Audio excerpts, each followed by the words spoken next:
Welcome back to Slumber IV.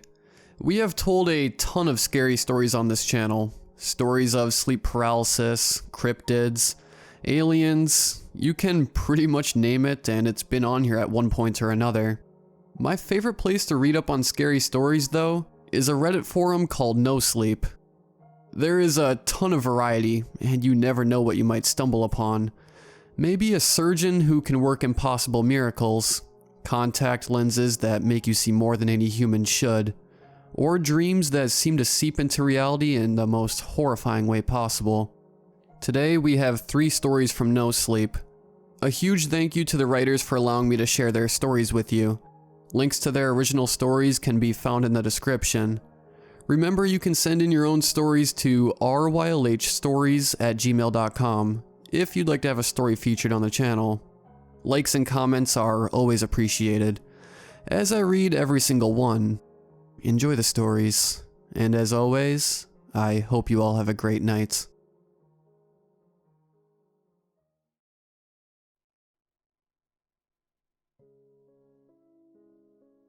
I'm writing this because I'm scared, not because I need help. I would introduce myself as a surgeon, but I quit today, after I saw something that's completely turned me off to the profession. My parents are going to kill me over all the debt I won't be able to pay back, but I have a feeling I'm not going to survive long enough for that to be a problem. I'm just really freaked out, okay? I'm going to leave a lot of details out in hopes that they won't try to track me down after this, even though I signed an NDA. This is too big of a deal not to tell someone. My friends and family won't believe me, but you guys hear about crazy shit all the time. Let me start at the beginning. I've been a resident at my hospital for a few months now, the biggest hospital in this giant metropolis of a city. It was just great luck on my part that they had an opening when I graduated. I can't say I'm especially skilled compared to my classmates. Top 25% at best. But let me tell you, I don't want to leave. My hospital gets all of the cool diagnostic mysteries and high-profile patients. In just my few months here, I've had the opportunity to suction blood and fluids out of the bodies of 4 well-known celebrities. No, not like liposuction. My superiors have me doing grunt work in the OR, but at least I get to be there. If the lead in the next big movie has kidney stones or appendicitis, they come to us. Well, this morning, one of my country's most beloved, pretty, blonde music artists came in dead on arrival, presumed to have been electrocuted in her own home. I'm sure you've heard of her. We got the call to clear the OR for a special case, and I figured it was another VIP that needed a kidney transplant from too many years of drinking. After they wheeled her in, covered by a sheet, the head of surgery peeks under the sheet and says, "Oh, that kind of special. Let's get working on these burns while I make the call," and heads back to her office. Weird, right? Everyone around me just did as they were told. They peeled back the sides of the sheet to expose the woman's palms, which were covered in severe burns, and started working on removing the charred skin. I know better than to ask questions as the newest resident, so I assisted while we waited for the grafts to arrive. Why were we doing a skin graft on a corpse? Your guess is as good as mine was. Probably something to do with the funeral. Not that a graft could possibly take when the wounds can't heal. Anyway, just a bit after we finished adhering the grafts, the head of surgery returns with a man I didn't recognize, and to be honest, he didn't really look like he belonged to any reputable medical staff. If it weren't for the lab coat, I might have thought he'd wandered in from the streets. After they were scrubbed in, they entered, continuing the conversation they'd been having before. My superior apologized and lamented that one of these cases came on a weekend, and the man said something about catching it early. If we don't hurry, there will be brain damage. I'm sure as hell billing more for off hours though. So this guy, he drops a bag so dirty that it had to have broken every sanitation policy of the OR on the counter. He starts unpacking a bunch of random stuff. A sandwich bag full of leaves, a glass vial full of yellow stuff, another one full of green stuff, a book the size of a dictionary, a coin purse, I don't even know. Well, he was setting up his whatever that was. We were directed to start prepping her for the procedure. Let me tell you, I hate prepping when I don't know what the purpose is. This woman was cold. Nothing we did was going to improve her situation. We sanitized, set up a central line in her chest, got an oxygen cannula on her, and then we waited. When our new participant was ready, he came over and immediately hushed the small talk that was happening among us. The most annoying part is that he spoke to us like we were idiots, like we were small children. He told us that from this point until he left the room, we were not to speak a word, that if one of us screwed it up, he would abandon the whole procedure, and we would be responsible for the consequences. At the time, I feared he meant we could be fired. Now I'm afraid it could be far worse. So of course we all stood there in silence while this guy does his thing, none of which I can begin to understand. First, he counted out some of the leaves and placed them carefully on the woman's tongue. Then he chose 2 coins from the bag and placed them downward, so that the very much non-English font was against her eyelids. Next, he pulled a small metal pin from his inventory and pricked his own finger, then squeezed a few drops of his blood into a tiny, empty glass. At this point, I was too enthralled to even question what was happening. I'd originally been appalled and a bit offended, but I needed to find out what he was going to do. Then he takes this woman's hand and just stops, looking over the graphs we'd just placed. Abruptly, he yanks her arm up to show the head of surgery. What the hell is this? My superior seems nervous. She opens her mouth to answer before the man drops the woman's arm and interrupts what would be the answer. He barks. Never mind. Don't speak. Let's just hope this works another way. The man instead jabs the pin into the woman's forearm and pinches for a good while, trying hard to draw blood from a body that stopped functioning hours ago. When he has that, he mixes the blood in with the yellow fluid and pulls it into a syringe, then places the needle into the cardiac catheter, his finger over the plunger. Juggling a bit, he grabs his book, wrestles his way to the particular page, and reminds us, now this is where you really need to shut up, before he begins to read. I have absolutely no idea what language that was. My sister, the overachiever, learned 4 languages by the time she graduated high school, and this didn't sound like any of them. I could most accurately equate it to something I've heard in a horror movie, but that wouldn't even do it justice. He read for about a minute before he took in a deep breath and pressed down on the plunger, pouring the now orange liquid directly into the woman's chest. The minute the liquid disappeared, the man ripped out the syringe and rushed back to his supplies, where he loaded the syringe with the green fluid, plugged it back into the IV, and waited. I think we all held our breath at that moment. I know I did. I don't know what we expected to happen, but the man's sporadic movements only instilled fear in us.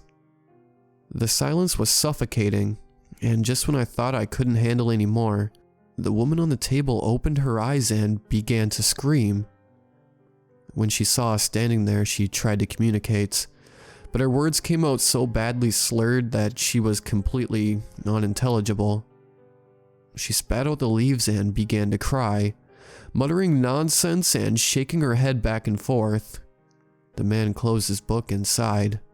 Maybe it was relief. Who knows? He grabbed the syringe full of green, capped it, and pocketed it before pulling out a notepad where he transcribed instructions. Put this in her file for her primary. You're going to want to give her a sedative for the first few hours, and morphine. A hell of a lot of it. No one ever tells you how much decay hurts. She'll probably get her speech back in a couple days. If not, report it to her manager. They'll figure it out. He ripped off the page, handed it to another resident, and started to walk out, just as our patient began having a seizure. I should have stayed to help, but I couldn't just leave it like this. I don't know about anyone else, but I couldn't go through all of that and know what just happened. I knew I could get in trouble for it, but I went after him. I stopped him in the hallway and explained that if I was going to be a surgeon at that hospital, I needed to know how to address special cases. Honestly, it was a brilliant lie in retrospect. He stopped, made a quick hushing sound, and spat. She has more time left on her contract. She's 23. She owes them at least another 7 years. But that's not my business. I just do the procedure. He tried to step around me, but I was a bit more insistent than I meant to be. I just had so many questions. Can she tell us what happens after we die? He shook his head. She won't remember any of this, let alone what she experienced during her death. He tried to leave again, but I shuffled to the side, my mind racing. How did you do it? He rolled his eyes and took a step closer to me. You don't want to know. It's better that way. That's why I'm one of very few that provides this service. I can also remove a person as easily as I can return them, so remember your non-disclosure agreement. For the first time, he smiled. Then he looked down at my badge and recited my name before stepping around me and leaving the hospital. I'm terrified. I don't know who they are. I don't know what he did to that woman. And I don't know if I pissed him off enough that he'll come after me. I'm definitely going to be a target after I post this. Something that bothers me even more though, how many people have died and don't know it?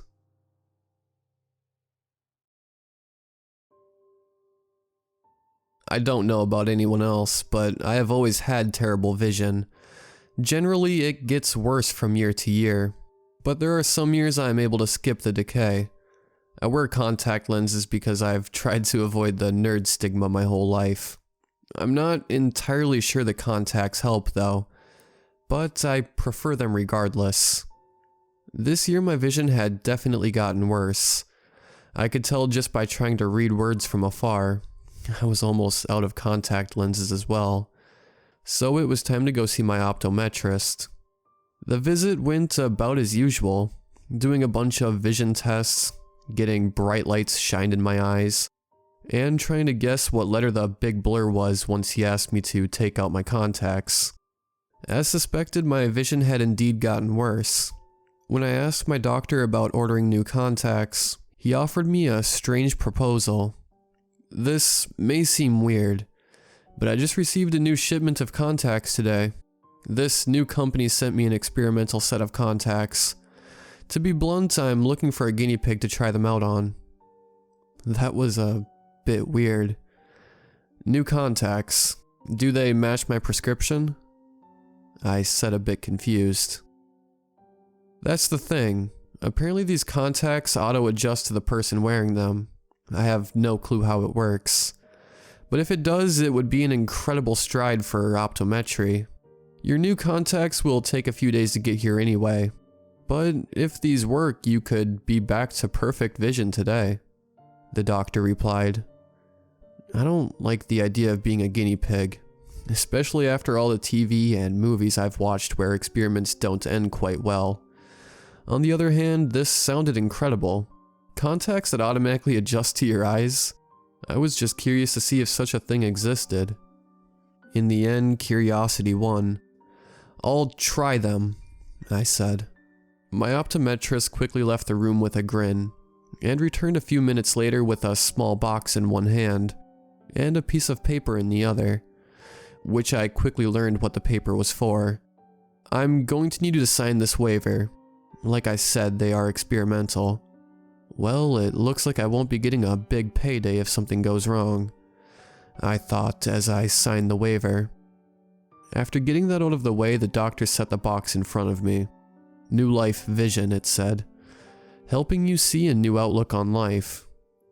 What a cheesy slogan, I thought. as I restrained myself from laughing out loud. I opened the small box and pulled out the even smaller 2 containers from within. If you've ever worn contacts before, you know what these containers look like. I was easily able to put both contacts in within a span of 30 seconds. At first, it seemed like they didn't work. My vision was as blurry as it always is without contacts. After blinking a few times, however, they started to become clearer. Another few seconds passed and I blinked a few more times, and they worked. My vision was absolutely perfect. This is amazing, I said out loud without even realizing it. So they work then? The doctor asked. Yeah, they work perfectly. I might even have better than 20/20 vision now. The doctor laughed at this.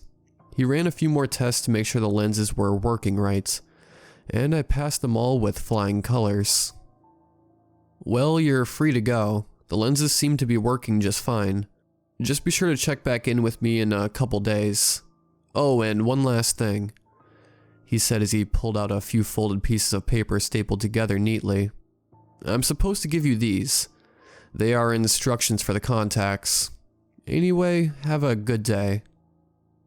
Why would I ever need instructions for contacts? I've never needed instructions before. I figured it was probably just notes on the contacts since they were experimental, so I accepted the papers. Once I got back to my car, I quickly stuffed the papers in my center console and went home. My first day with the contacts was incredible. As I had told the doctor, I'm pretty sure my vision surpassed even 20/20 now. Everything was just so much more clear and focused. Colors even stood out more. I was almost hesitant when I removed them to go to sleep that night. I was actually a bit worried that the lenses wouldn't work the next day when I put them in, but just as before, after a few seconds, they worked more than perfect. Most of the day went on as normal, but something kept bugging me. You know that feeling you get when you swear you see something out of the corner of your eye, but when you turn to look, there's nothing there? Well, that feeling persisted for most of the day. But other than that, it was all fine. For the 3rd straight day, I woke up to put in my new miracle contacts. It was Saturday, so I would have the contacts for the rest of the weekend at least. I would report to the eye doctor on Monday. The nagging feeling I had felt the previous day was even gone. I guess I had just been imagining things. Or so I thought. Once again, the day went on like any other day, until I decided to venture out to get some food.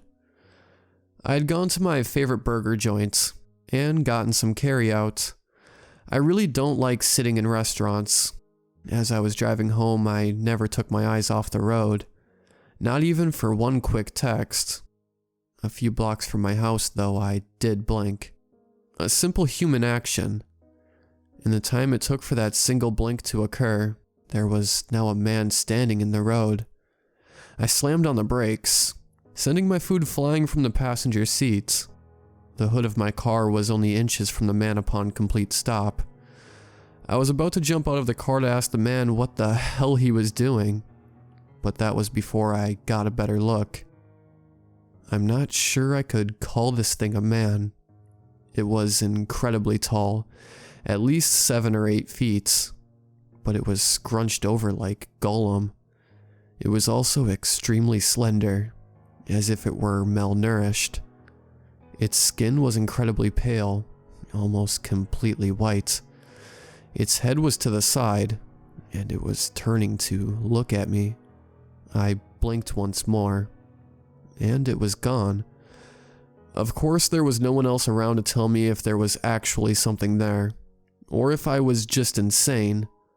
So I drove home, to enjoy the rest of my meal that wasn't splattered on my dashboard. I took the contacts out and went to bed early that night. Even though it was Saturday, I figured I must just be sleep deprived. It would just be better for me to rest. I almost skipped putting in the contacts the next morning in favor of an old pair of glasses, but the allure of the contacts was too much. It was Sunday, So of course that meant lazing around, flipping between football games. After a few hours of doing essentially nothing, I let out a yawn, closing my eyes in the process.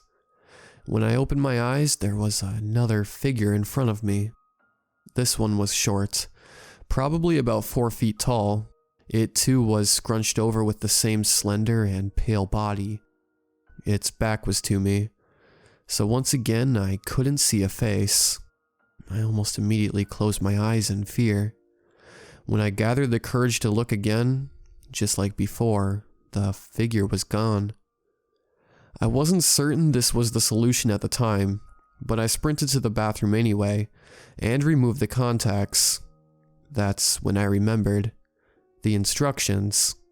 After removing the contacts, I stormed out to my car and retrieved the instructions I had ignored before. Those instructions read out a few guidelines that I was meant to follow. Here is what it read. 1. If you begin to see figures, simply ignore them, and blink once. They should disappear. 2. If a figure appears in front of you, do not look at its face. 3. Under no circumstances should you wear the contact lenses for more than 24 hours at a time. Should you break any of these guidelines, NewLife Vision bears no responsibility for any trauma you may suffer, as outlined in the waiver you signed beforehand. That was essentially the important parts of the paper. If I had read this before, I would never have even warned them. I immediately threw them away. There's something I'm not telling you all though. I left out part of my story. Mostly because I don't want to relive it. But I think it serves as an important warning.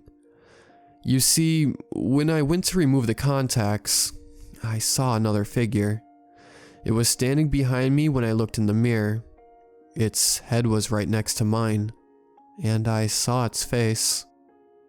I won't describe what I saw here, but just know it still haunts me to this day. These are more than just contact lenses. They will fix your vision and help you see better than you ever have before. However, there are some things we aren't meant to see in this world. Something our eyes have evolved to block out for our own good. I never wore the contacts for more than 8 hours. I can only imagine what would happen if someone were to break the guideline of 24. Even now, I haven't worn the contacts in weeks. But sometimes I swear I still see the figures out of the corners of my eyes. I've considered gouging my eyes out, but it wouldn't help. When I close my eyes, they are still there. Please take my advice. If your eye doctor offers you to try out some contact lenses from NewLife Vision, just say no.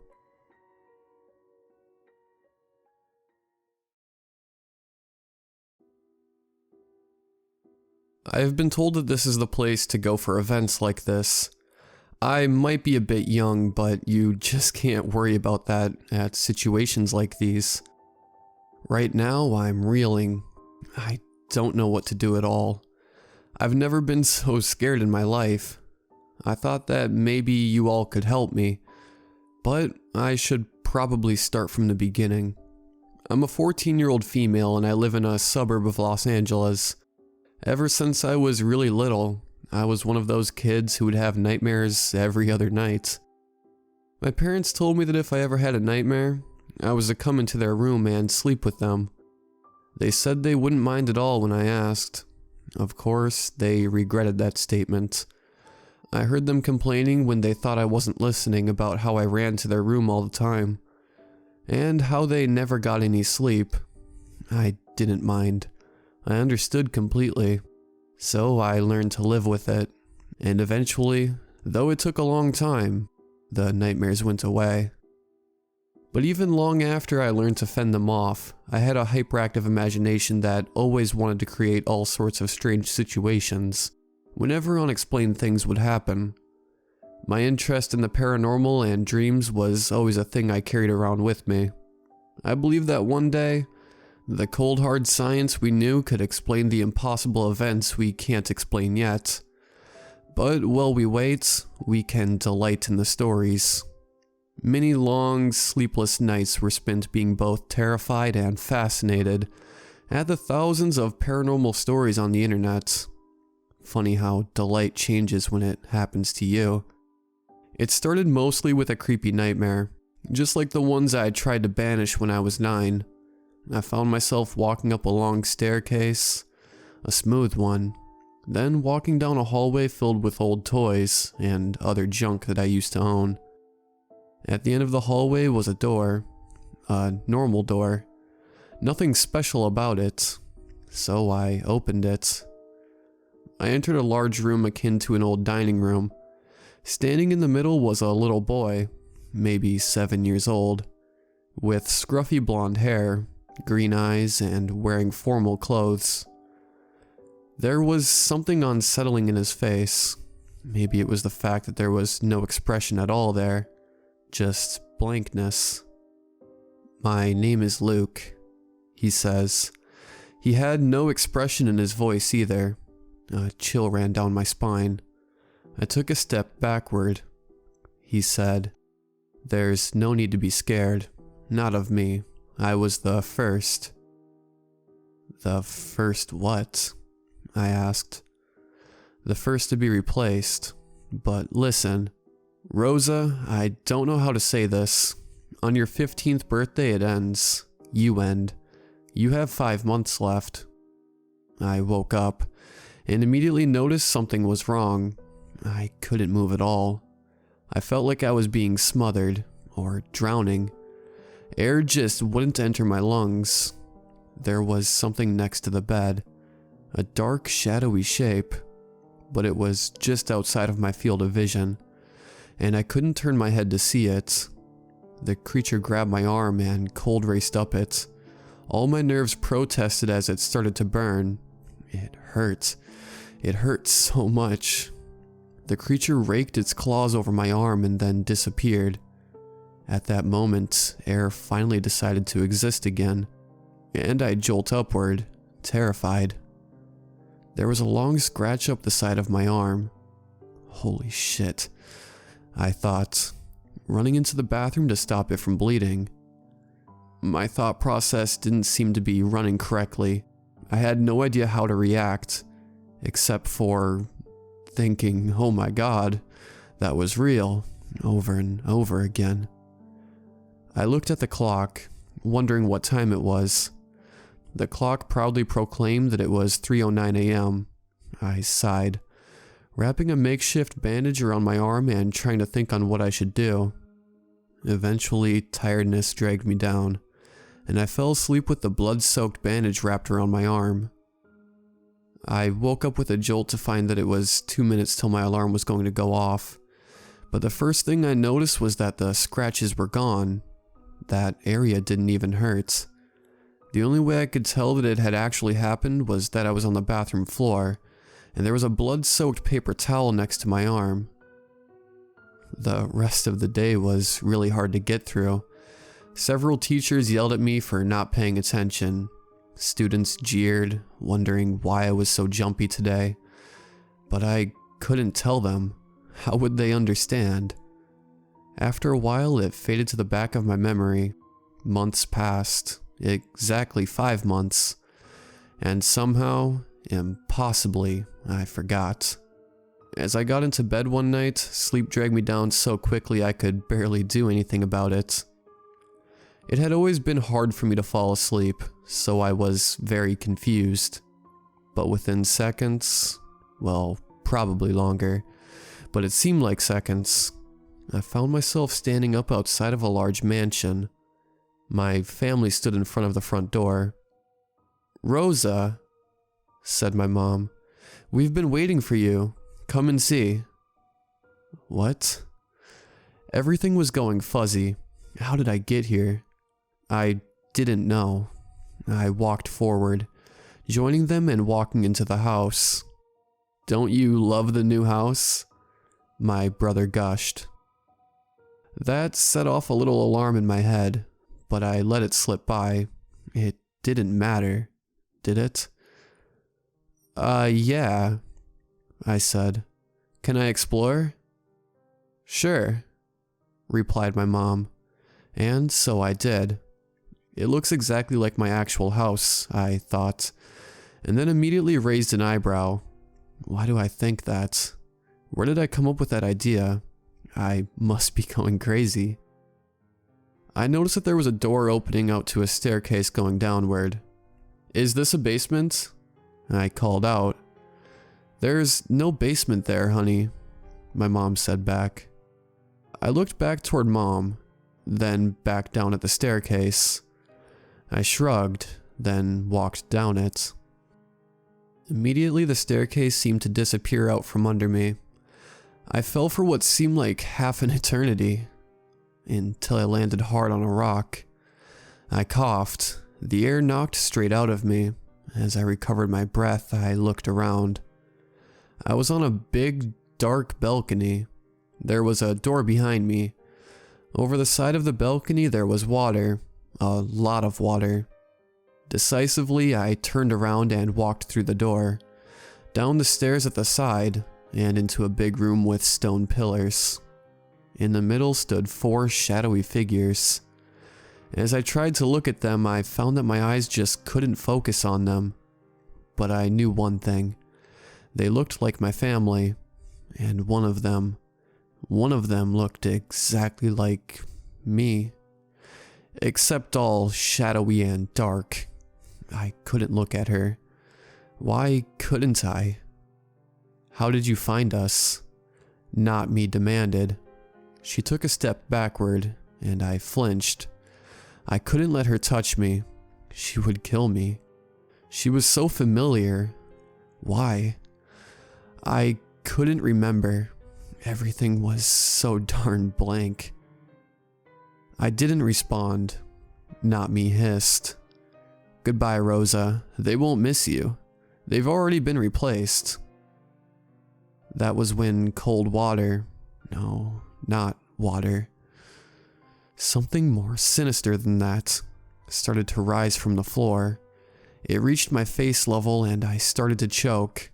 It was so cold it burned, and I couldn't breathe. I woke up then and there, choking on my own saliva. I looked around. Was it just a dream?